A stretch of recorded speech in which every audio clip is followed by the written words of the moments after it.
प्रदेश की लाडली बहनों को मोहन सरकार ने फिर दिया बड़ा तोहफा। जहां मंगलवार को मोहन कैबिनेट की बैठक का किया गया आयोजन, जिसमें सभी 40 लाख लाडली बहनों को हर माह 450 रुपए में गैस सिलेंडर देने का लिया गया निर्णय। सिलेंडर की 848 रुपए है खरीद, जिसमें से प्रति सिलेंडर 398 रुपए राज्य सरकार करेगी व्यय। इससे हर महीने राज्य सरकार पर आएगा करीब 160 करोड़ का भार। वहीं बैठक में आंगनबाड़ी कार्यकर्ता व सहायिकाओं को प्रधानमंत्री जीवन ज्योति योजना और प्रधानमंत्री सुरक्षा बीमा योजना का भी लाभ देने का लिया गया निर्णय। इन दोनों ही बीमा योजनाओं का सरकार भरेगी प्रीमियम। अब तक सरकारी नौकरी लगने के बाद पत्नियों के बदलने का मामला आया था सामने, लेकिन अब झांसी में सरकारी नौकरी लगने के बाद बदल गया पति। टोडी फतेहपुर थाना क्षेत्र अंतर्गत मथरवास गांव निवासी रानी ने थाने में की शिकायत, जिसमें उसने आरोप लगाते हुए बताया कि 5 साल पहले उसकी धनेन्द्र सुमन नाम के युवक से हुई थी शादी, जिसकी अब रेलवे चतुर्थ श्रेणी में लग गई नौकरी, जिस पर वह पत्नी के साथ आए दिन करने लगा मारपीट और झांसी व निवाड़ी रेलवे स्टेशन पर भी की गई मारपीट। इसके बाद वह निवाड़ी स्टेशन पर छोड़कर हो गया रफू चक्कर। पत्नी ने 6 लाख रुपए कैश मांगने का भी लगाया आरोप। पीड़िता की तहरीर पर मामले की जांच में जुटी पुलिस। टीकमगढ़ नगर पालिका सीएमओ गीता मांझी को आखिरकार कर दिया गया सस्पेंड, जहां उनके खिलाफ वित्तीय अनियमितताओं और काम में लापरवाही के लगातार लग रहे थे आरोप। मंगलवार को नगरीय प्रशासन आयुक्त भारत यादव ने उनको निलंबित करने का पत्र किया है जारी। 1 दिन पहले ही सीएमओ के खिलाफ भाजपा और कांग्रेस के 26 पार्षदों ने कलेक्टर के नाम सौंपा था ज्ञापन। लगातार हो रहे विरोध के बाद लिया गया है बड़ा फैसला। ललितपुर और मध्य प्रदेश के इलाकों में हो रही बारिश से उफान पर है बेजा नदी। इस दौरान ललितपुर में मेनवारा के पास से निकली नदी के टापू पर अपने खेत पर गए हुए थे 4 किसान। तभी अचानक से बढ़ गया नदी का जलस्तर और वहीं टापू पर फंसे रह गए 4 किसान, जिस पर राजघाट बांध के 8 गेट कराए गए बंद, जिसके बाद करीब 12 घंटे बाद उन्हें निकाला जा सका सकुशल बाहर। इस दौरान रात भर वहीं डेरा जमाए रहे पुलिस प्रशासन व राजस्व के अधिकारी और चारों के बाहर निकलने के बाद ही सभी ने ली राहत की सांस। में एक कांग्रेस विधायक की बड़ी मुश्किलें, जहां ग्वालियर ग्रामीण से कांग्रेस विधायक साहब सिंह गुर्जर के खिलाफ महिलाओं से अभद्रता और मारपीट करने का मुकदमा किया गया है दर्ज।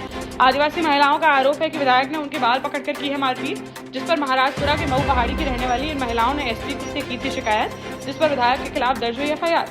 वहीं विधायक ने सभी आरोपों को बताया झूठा, कहा कि महिलाओं ने उनके पीएसओ की सर्विस से रिवॉल्वर छीनने की कोशिश और की गई झूमा झपटी। मामले की जांच में जुटी पुलिस। दिल्ली के मुख्यमंत्री अरविंद केजरीवाल की गिरफ्तारी और जेल में उनके स्वास्थ्य खिलवाड़ के विरोध में मंगलवार को झांसी में इंडिया गठबंधन के नेताओं में देखने को मिला भारी आक्रोश। जहां पूर्व केंद्रीय मंत्री प्रदीप जैन आदित्य के नेतृत्व में इंडिया गठबंधन के कार्यकर्ताओं ने इलाइट चौराहे पर किया प्रदर्शन और जिलाधिकारी के माध्यम से राष्ट्रपति को भेजा ज्ञापन, जिसमें उन्होंने बताया कि अरविंद केजरीवाल शुगर के हैं पेशेंट, जिनका कई बार 50 तक जा चुका है शुगर लेवल, जिन्हें जेल में सही से नहीं मिल पा रहा है इलाज, जिनकी जान को खतरा बताते हुए उन्होंने सीएम केजरीवाल को जेल से रिहा करने की उठाई मांग। दमोह के कमला नेहरू गर्ल्स कॉलेज की 4 छात्राएं हो गई लापता, जहां सोमवार को घर से कॉलेज जाने की बात कहकर निकली थी ये छात्राएं, फिर लौटकर नहीं आई वापस। पुलिस ने देर रात गुमशुदगी दर्ज कर कॉलेज के चेक किए सीसीटीवी कैमरे, लेकिन छात्राएं कहीं नहीं आई नजर। एक छात्रा ने मंगलवार को अपने पिता को किया फोन और कहा कि वह अभी नहीं करना चाहती है शादी, आगे की पढ़ाई के लिए जा रही हूँ बाहर, नौकरी के साथ साथ करूंगी पढ़ाई। मुंबई के दादर स्टेशन पर मिली है छात्राओं की लोकेशन, जिस पर पुलिस की एक टीम वहां के लिए हो गई रवाना। झांसी की रक्षा थाना पुलिस और स्वाट टीम को मिली बड़ी सफलता, जहां मंगलवार को चेकिंग के दौरान 2 अंतर्राज्यीय गांजा तस्करों को किया गया गिरफ्तार, जिनके पास से करीब 219 किलो गांजा किया गया बरामद, जिसकी करीब 50 लाख रुपए बताई जा रही है कीमत। ओडिशा से पंजाब हो रही थी इस गांजे की सप्लाई, जिसमें अखरोट के छिलके के बीच में छिपाकर की जा रही थी इसकी तस्करी। कार्रवाई कर दोनों तस्करों को भेजा गया जेल। जालौन में बिजली विभाग की लापरवाही से 3 मवेशियों की चली गई जान, जहां आटा थाना क्षेत्र अंतर्गत करमेर में गांव से खेत की तरफ जा रही 2 भैंस व 1 गाय के ऊपर टूटकर गिर गया बिजली का तार, जिसकी चपेट में आने से तीनों की हो गई मौत। इस घटना के बाद गांव में मच गया हड़कंप। ग्रामीणों ने बिजली विभाग के खिलाफ नारेबाजी करते हुए किया प्रदर्शन, साथ ही तारों को जल्द से जल्द बदलवाने व मवेशियों के मालिकों को उचित मुआवजा दिए जाने की उठाई मांग। ललितपुर में 3 दिन पहले मछली पकड़ते समय पानी में बहे युवक का शहजाद नदी में करबला घाट के पास झाड़ियों से शव किया गया बरामद। कस्बा बांसी के पास से पुराने पुल के निकट झाड़ियों से 3 दिन पूर्व डूबी एक महिला का शव भी किया गया बरामद। युवक के शव की मोहल्ला गांधीनगर नई बस्ती निवासी 32 वर्षीय इदरीश के रूप में हुई पहचान, तो वहीं महिला के शव की नहीं हो सकी शिनाख्त। शवों को पोस्टमार्टम के लिए भेजकर मामले की जांच में जुटी पुलिस। महोबा में राजकीय पॉलिटेक्निक कॉलेज में प्रवेश के नाम पर सुविधा शुल्क व धांधली का आरोप लगाते हुए अखिल भारतीय विद्यार्थी परिषद ने कलेक्ट्रेट में किया प्रदर्शन और जमकर की नारेबाजी। फिर उन्होंने जिलाधिकारी को सौंपा ज्ञापन, जिसमें कॉलेज के प्राचार्य को निलंबित करने समेत 13 सूत्रीय मांगों को पूरा किए जाने की उठाई गई मांग। निवाड़ी में भाजपा जिला महामंत्री रोहिन राय ने कलेक्टर अरुण कुमार विश्वकर्मा को लिखा पत्र, जिसमें उन्होंने जिले के विभिन्न मार्गों पर यातायात के कारण हो रही असुविधाओं को लेकर ध्यान कराया आकर्षित। साथ ही पत्र में उन्होंने नेशनल हाईवे 39 झांसी बमीठा मार्ग पर वाहनों से हो रही असुविधा का किया जिक्र और समस्या का समाधान का भी दिया सुझाव। हमीरपुर जिले के मौधा कोतवाली क्षेत्र में एक युवक का वीडियो सोशल मीडिया पर तेजी से हो रहा वायरल, जिसमें वह पड़ोसियों को हंसिया दिखाकर धमकी देते हुए आ रहा है नजर। पुलिस ने बताया कि उक्त युवक मानसिक रूप से है बीमार। सरकारी समरसेबल पंप को लेकर हुआ था विवाद। फिलहाल मामले की जांच कर रही है पुलिस।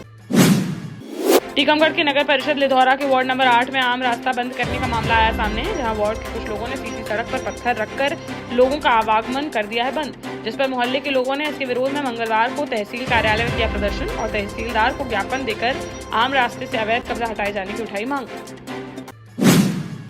ललितपुर के मडावरा थाना क्षेत्र अंतर्गत गिदवाहा गांव में मंगलवार की सुबह एक 27 वर्षीय महिला जय कुंवर की संदिग्ध अवस्था में हो गई मौत। वहीं परिजनों ने बताया कि कमरे में पोछा लगाते समय पंखे से आ रहे करंट की चपेट में आने से उसकी हो गई मौत। पुलिस ने शव को पोस्टमार्टम के लिए भेजकर मामले की जांच की शुरू। झांसी में गुरसराय मऊरानीपुर राजमार्ग पर डीजल और पेट्रोल से भरे टैंकर के पहियों में आग लगने से मच गया हड़कंप, जिस पर आनन फानन में टैंकर चालक और पेट्रोल पंप कर्मियों ने किसी तरह टैंकर को पेट्रोल पंप से दूर कर समय रहते आग पर पा लिया काबू, जिससे टल गया बड़ा हादसा।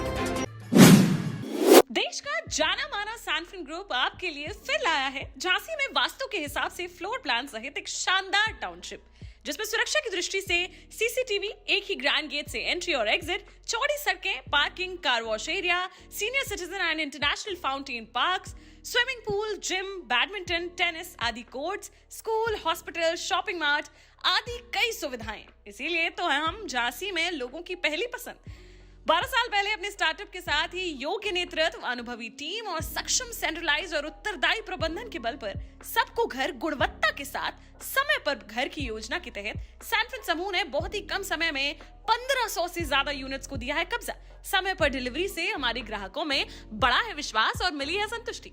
सैनफिन समूह ने बहुत कम समय में Sanfin Ashok city, green homes residency, green homes city, Sanfin Ashok valley, Delhi public school, Sanfin शाखा, केन सैनफिन अस्पताल सहित कई अन्य परियोजनाओं के साथ नई झांसी के निर्माण में स्थापित किया है एक बड़ा मुकाम। तो आप भी आज ही आइए अपने परिवार के साथ और कीजिए अपने सपने साकार।